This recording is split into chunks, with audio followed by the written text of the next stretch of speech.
예, 변호사님. 네. 김명수 또 대법원장 얘기를 하지 않을 수가 없네요. 김명수 대법원장이 지난 2020년에 그 임성근 부장판사 예, 사표. 사표 수리를 거부해가지고 결국 임성근 부장판사가 탄핵 소추가 됐습니다만 물론 헌재에서 각하는 됐는데 어쨌든 그때 그런 문제가 직권남용이라든가 또 허위 공문서 작성 이런 걸로 해서 국민의힘이 고발을 한 사건이 있었는데 문재인 정권 때는 수사를 안 했어요. 그냥 덮어놓았었어요. 다만 이제 그 김명수 대법원장을 보좌했던 분들 그중에 이제 김인겸 현재는 서울고법 부장판사입니다만 법원행정처차장 그분에 대해서는 이 방문조사를 했고 그리고 아마 임성근 부장판사도 서면조사인가 이렇게 한번 하고 지금 덮어놨는데 이번에 22일 김인겸 서울고법 부장판사한테 참고인 출석을 통보를 했고 출석을 안 하면 피고인으로 바꾸겠다. 피의자로 그렇게 얘기를 나섰는데요. 검찰이 무슨 의미가 있습니까? 아, 그렇죠.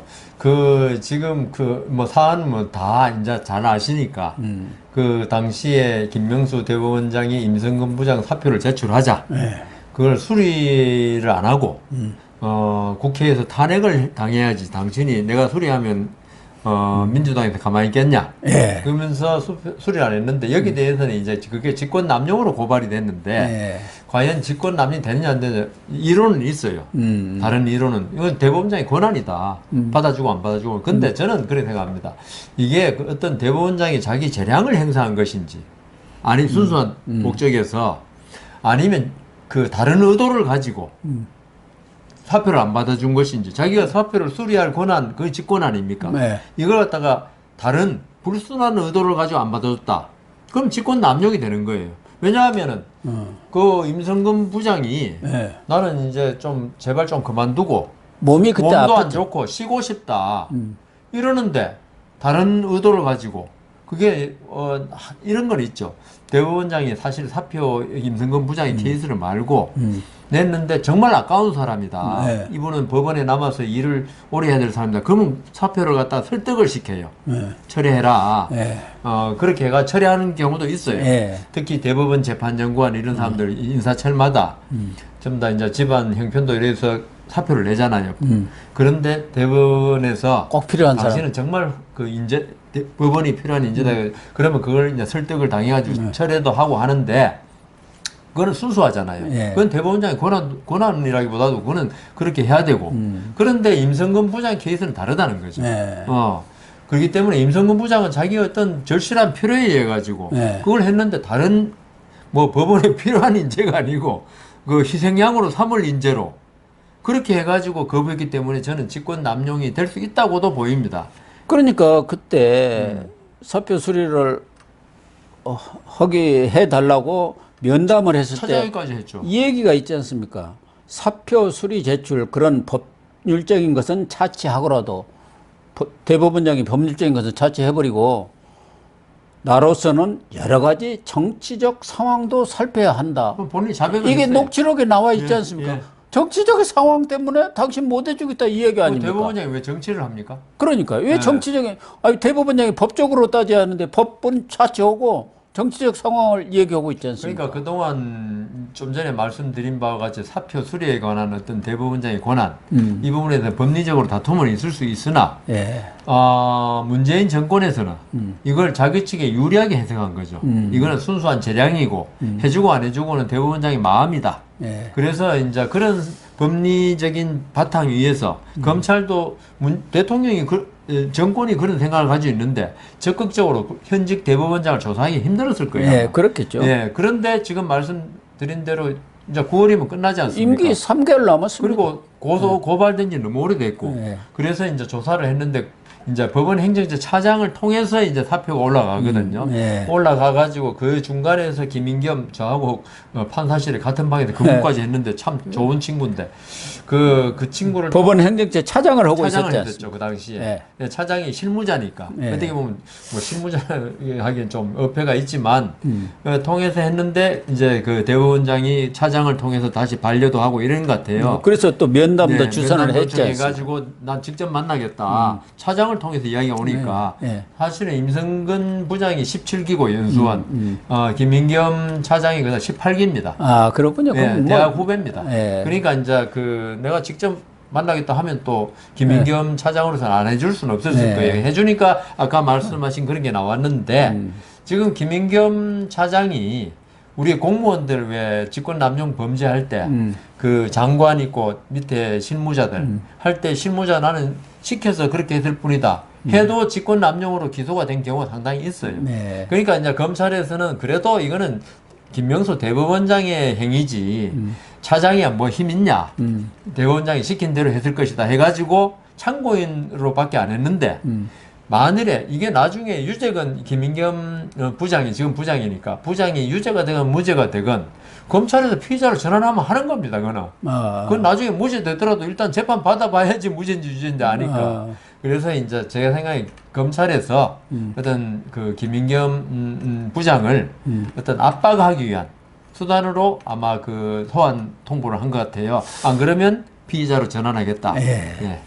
그러니까 김인겸 지금은 고법부장. 서울 네. 고법부장 판사입니다마는 지난번 참고인 출석을 요청했을 때는 가정법원장이었어요. 그래갖고 출석을 거부했어요. 그러니까 그러면 방문조사를 하겠다 해갖고 한번 방문조사 올해 총괄 했고 이번에는 여러 사람 다른 사람들을 다 조사해 보니까 당신이 그때 그렇죠. 방문조사 때 했던 얘기하고 어긋난다. 틀리네. 그러니까 와서 조사를 받아라 참고인으로. 뭐 대지를 받든 뭐. 예, 그래서 못 온다 그러면 참고인은 안 가도 되잖아요. 예. 예. 꼭 뭐 출석 의무는 없잖아요. 없죠. 예. 그런데 피의자는 소환하면 가야죠. 체포영장 발부된다니까요. 그러니까 압박이죠. 피의자로 바꾸겠다. 예. 안 오면 이제 체포영장 그리고 가지고 와. 김인겸 지금 부장 사유만이 아니라 형사 사건에서 공범으로 추측할 만한 사람한테는 예. 검찰이 항상 쓰는 방법입니다. 그리고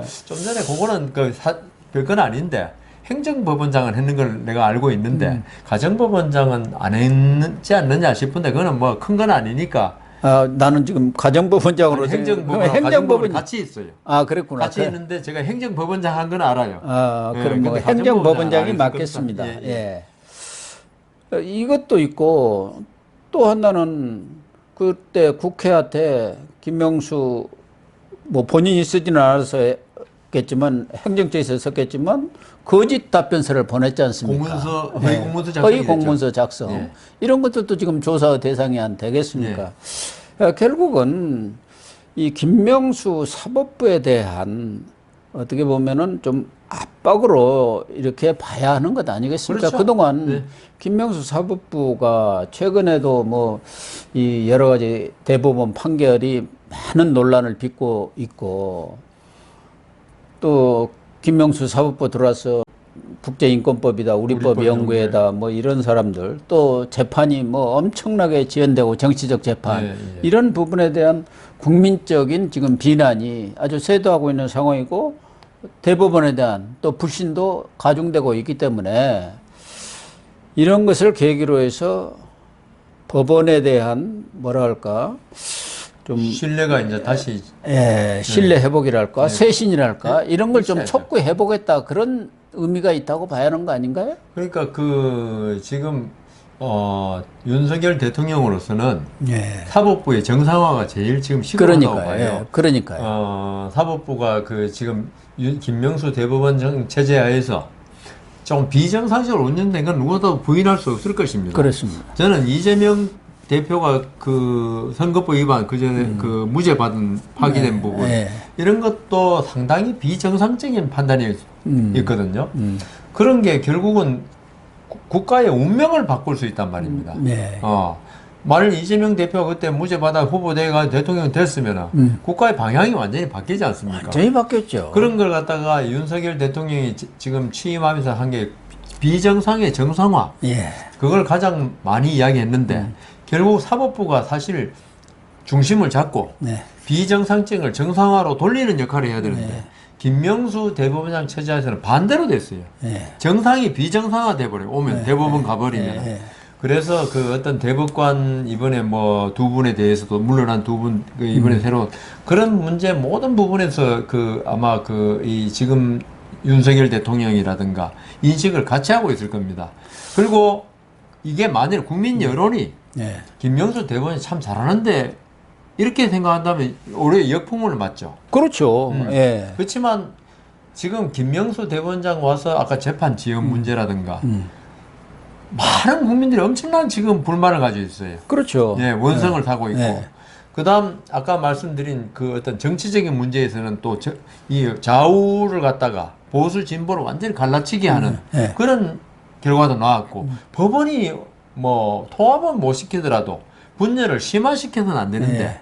김명수 대법원장 체제에서 이런 게 엄청나게 심화되면서 시급한 문제가 돼버렸죠. 그래서 아마 제 생각에는 김명수 대법원장이 9월 달에 물러나지만 뭔가는 있을 것이다. 처벌이라든가 이런 게. 이게 왜냐하면 비정상을 정상화시키는데 그게 필요하거든요. 예. 과거 청산을 해야 될 거 아닙니까? 예. 뭐 대법원장이 한 3개월 정도 남았으니까 현직 대법원장을 뭐 직접 네. 수사는 안 하겠지만 이런 기초조사를 통해서 네. 대법원장의 옷을 벗고 나면은 그때는 김명수 대법원장도 이 사법 처리를 당할 가능성이 높지 않느냐. 어쨌든 전임 대법원장 양승태 대법원장뿐만 아니라 후임의 김명수 대법원장까지 불행합니다. 이렇게 사법 처리의 대상이 되고 재판에 이렇게 나간다는 것은 우리나라의 불행이죠. 국격이라든가 품격 이런 면에서도 참 안타까운 일 아니겠습니까? 그렇죠. 세계 어느 나라에 세계 어느 나라가 저기 어디 남미도 아니고 대법원장이 그것도 재판받으러 다니고 연속으로. 검찰에 불려나가고 이런 일이 구속되고. 있을 수가 있겠습니까? 그런데 그러니까 예. 제가 한 몇 번 말한 미국의 존 로버츠 대법원장 예. 그분은 그 부시가 임명한 보수주의자인데도 그 대법원 중요 판결할 때 예. 중립을 지키고 오히려 진보 쪽에 선 적이 많습니다. 예, 그래서 그러니까요. 미국 대법원이 이렇게 유지되고 있고 그때 트럼프가 막 그 판사들을 비난했어요. 네. 진보적인 판결한다고. 그러니까 존 로버츠가 뭐라 했냐면은 우리 법원에는 트럼프 판사도 없고 그다음 뭐 반대 판사도 없고 국민을 위한 판사들이다. 그 말 그렇게 한마디 돼요. 해가지고 네. 미국 대법원을 지켜냈거든요. 네. 근데 김명수 대법원장이 그까지는 안 바라더라도 네. 좀 중립적으로 했으면은 이런 불행한 사태가 좀 없지 않을까. 그 점이 제일 지금 안타까워요. 김명수 대법원장의 실체 예. 아주 잘못된 그런 사법부, 사법부 수장 아니었나 그런 생각이 듭니다. 대법원의 어떤 이념화 정치화 그러니까요. 그리고 특정 서클 예. 파벌화된 거 이 사법부가 이 특정 파벌이라든가 서클이 요직을 다 장악하는 차지하고.